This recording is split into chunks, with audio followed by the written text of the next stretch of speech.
ዩቲዩብ ዋጓን ገነርስ ዋጓን አርሰናላውያን እንደምን አደራችሁ፣ እንደምን ዋላችሁ፣ እንደምን አመሻችሁ፣ በያላችሁበት ሀገር ሰዓት አቆጣጠር እንደምን ከረማችሁ። ሳሚ ነኝ። ለማታውቁኝ የዩቲዩብ ቻናሌ ስም ሳሚ ገነር ይባላል። አዲስ ከሆናችሁ አርሰናልን የምትወዱ የአርሰናል ደጋፊዎች፣ ስለ አርሰናል መስማት የሚመቻችሁ ምን ትጠብቃላችሁ? ሰብስክራይብ በማድረግ ቤተሰብ መሆን ትችላላችሁ። ነባሮች ላይክ፣ ሼር እንዲሁም ኮመንት ላይ ሀሳብ አስተያየታችሁን በመጻፍ ዩቲዩብ ቻናላችንን ሞቅ ደመቅ እንድታረጉ ስል በአክብሮት ጠይቃለሁ። ተመልሻለሁ ከካራቦ ካፕ መርሃ ግብር በኋላ ማለት ነው። አርሰናል በሜዳው ኤምሬትስ በካራቦ ካፕ ምሽት ብራይተንን አስተናግዶ 2-0 በሆነ ውጤት ማሸነፍ ችለናል። አርሰናል በተከታታይ 8 ጨዋታዎችን በማሸነፍ እንግዲህ ታምሩ እንደቀጠለ ነው። ዘንድሮ ገነርስን መድፈኞቹን ማን ያቆማቸው ይሆናል የሚለው ነገር እስካሁን አልተመለሰም ማለት ነው። እሱ ብቻ አይደለም፣ ዛሬ አዲስ ትልቅ ታሪክ ሰርተናል። ምንድነው እሱ? በሉ እስኪ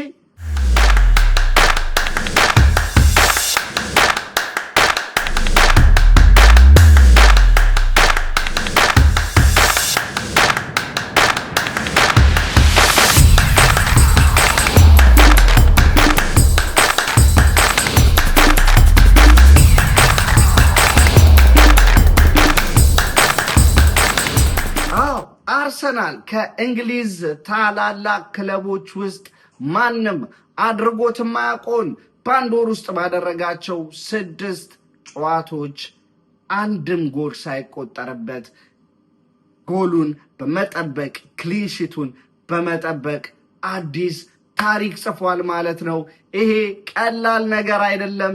እየቀጠለ ነው። ዛሬ ምንም እንኳን በቤንቾቻችን 95% የሚሆነው የዛሬ ስታርቲንግ ላይን አፓችን የወትሮ ስታርቲንግ 11ችን አይደለም። ነገር ግን ዛሬም ጎል ሳይቆጠርብን መውጣት ችለናል።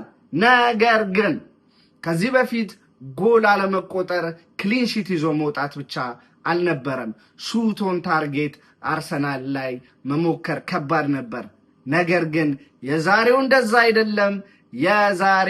አይደለም። ምክንያቱም እስካሁን ዴቪድ ራያ እስካሁን ከተጫወተ አርሰናል እስካሁን ካደረጋቸው ጨዋታዎች በድምሩ እንደ ዛሬ ጨዋታ ላይ ሹት ኦን ታርጌት እንደተደረገበት አልተደረገበትም። ዛሬ ብዙ ሙከራዎች ተደርገው ነበረ። ኬፓ አሪዛባላጋ ግን መረቡን ሳያስደፍር መውጣት ችሏል። ይህም ደግሞ የሆነው መጀመሪያ ስታርቲንግ ላይን አፓችንን ስንመለከት የትላንት ቪዲዮ ላይ እንደነገርኳችሁ ብዙ ለውጦችን አርጌ ነበር። ከትላንትና የስታርቲንግ ላይን አፓችን የተቀየሩት 2 ተጫዋቾች ብቻ ናቸው። እነሱም ቪዲዮ ላይ አንደኛውን ተናግሬያለሁ፣ ማርቲኔሊ ብዬ ነበር፣ በግራ የማጥቃት ክንፍ ቦታ ላይ ማለት ነው። ነገር ግን ቪዲዮ ላይ እንዳስገባውላችሁ ቪዲዮን ከቀረጽኩ በኋላ የሚካኤል አርቴታን ፕሬስ ኮንፈረንስ ሰምቼ ነበረ።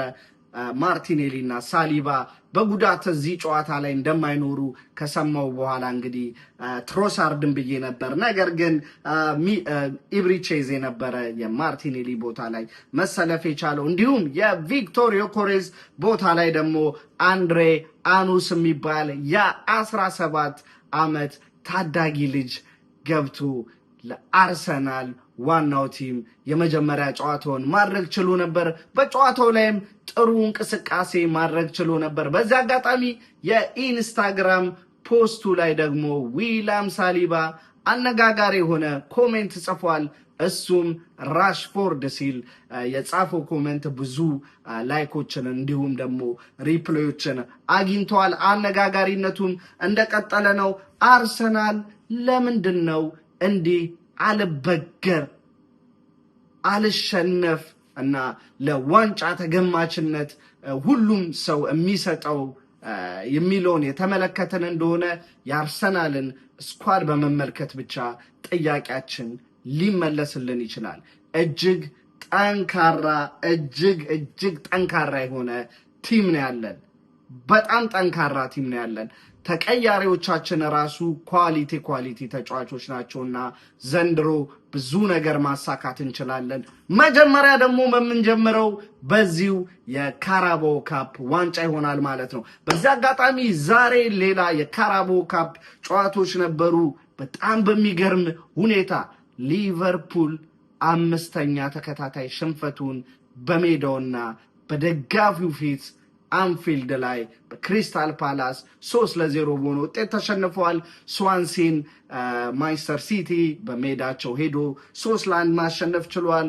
ወልቨርሃምፕተን ዘንድሮ ደካማ ወልቨርሃምፕተንን ቸልሲ ተቸግሮም ቢሆን 4-3 በሆነ ውጤት ማሸነፍ ችሏል። ኒውካስትል ስፐርስን 2-0 በማሸነፍ እንግዲህ የተሸነፉት ከካራባኦ ካፕ ተባረው ያሸነፍነው ደግሞ ወደ ሩብ ፍጻሜ ማለፍ ችለናል ማለት ነው። ሩብ ፍጻሜ ላይ ደግሞ እኛ ክሪስታል ፓላስን የምናገኝ ይሆናል። በሜዳችን ነው ግን ጥሩነቱ ግን ስቲል ከባድ ተጋጣሚ ነው የደረሰን። ቸልሲ ግን they are fucking lucky ከካርዲፍ ጋር የደረሳቸው። ማንቸስተር ሲቲ ብሬንፎርድን ያገኛል። ኒውካስትል ደግሞ ከፉልሃም የሚገናኙበት ጨዋታ ይሆናል ማለት ነው። ሌላው የሩብ ፍጻሜ ጨዋታ።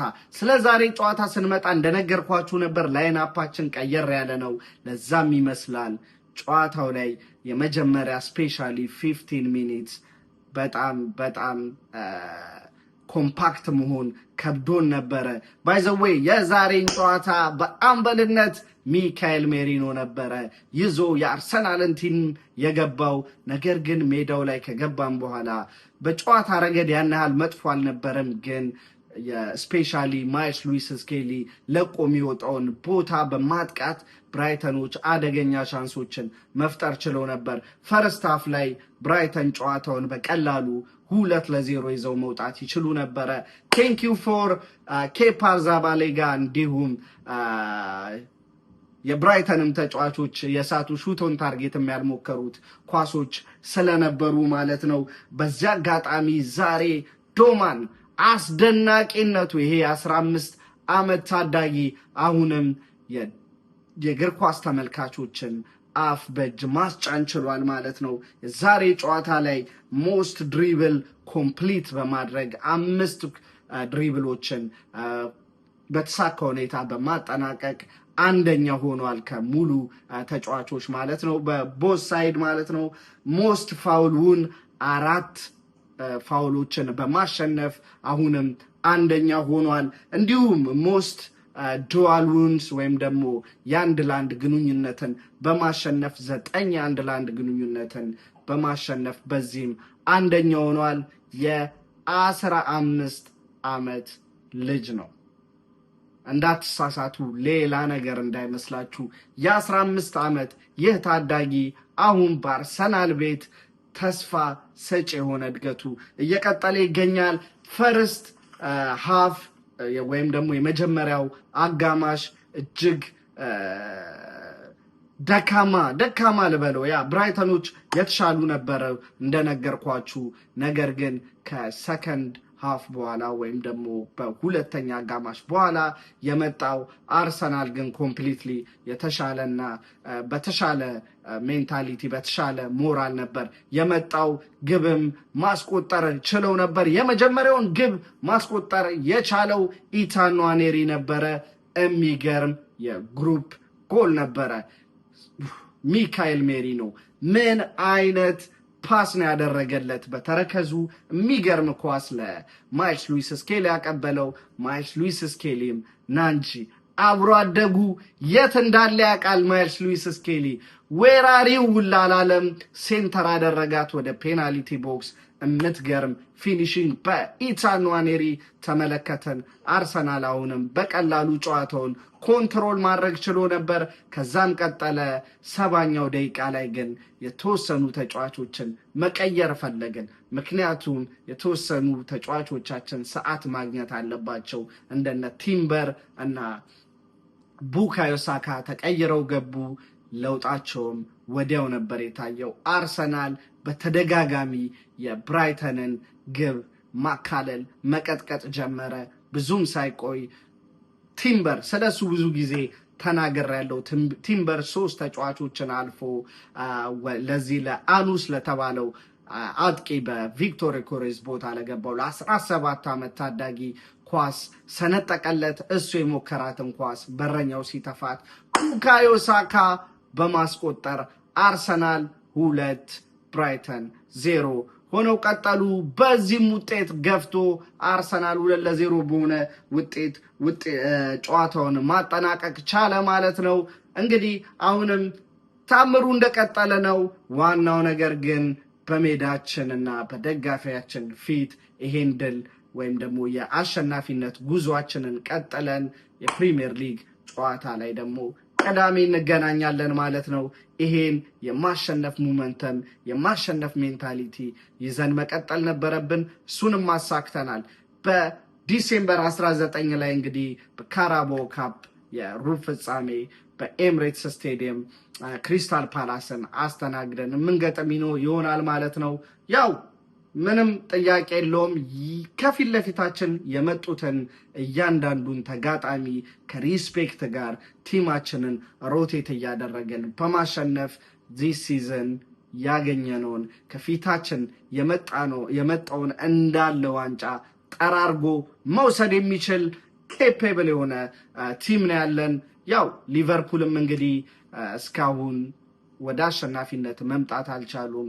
ከዚህም በኋላ በጣም ከባድ የፕሪሚየር ሊግ ጨዋታ ስለሚኖራቸው በፕሪሚየር ሊጉ የፖይንት መስፋት ሊያጋጥም ይችላል። ምክንያቱም ከሲቲ እና ከሊቨርፑል አንጻር የኛ ተጋጣሚዎች ቀለል ስለሚሉ በወረቀት ስናየው ወረቀት ላይ ሜዳ ላይ ታውቃላችሁ የፕሪሚየር ሊግ ቲሞች አይገመቱም። ስለዚህ የዛሬው ጨዋታ ይሄን ይመስል ነበር። በእኔ በኩል ምን ተሰማችሁ? የዛሬ የእናንተ ኮከብ ሆኖ ያመሸው ተጫዋች ማን ነው ብዬ ልጠይቃችሁ። እኔ ለኬፓ እንስጠው።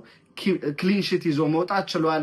ቀላል ክሊንሽት አልነበረም። ምክንያቱም ብዙ ሹት ኦን ታርጌት አይ ቲንክ ወደ 6 ሹት ኦን ታርጌት የነበረበት ጨዋታና ኢቨን ኤክስፔክትድ ጎል ራሱ ከአርሰናል የነሱ ይበልጥ ነበር። 1.6 አካባቢ ኤክስፔክትድ ጎል ነበራቸው። ይህን ይመስላል የዛሬ ቪዲዮ። ላይክ እያደረጋችሁ ሼር፣ አዲስ ከሆናችሁ ሰብስክራይብ በማድረግ የዚህ መድፈኛ ቤተሰብ መሆን ትችላላችሁ። አም አውት ፒስ። ካም ኦን ዩ ገነርስ።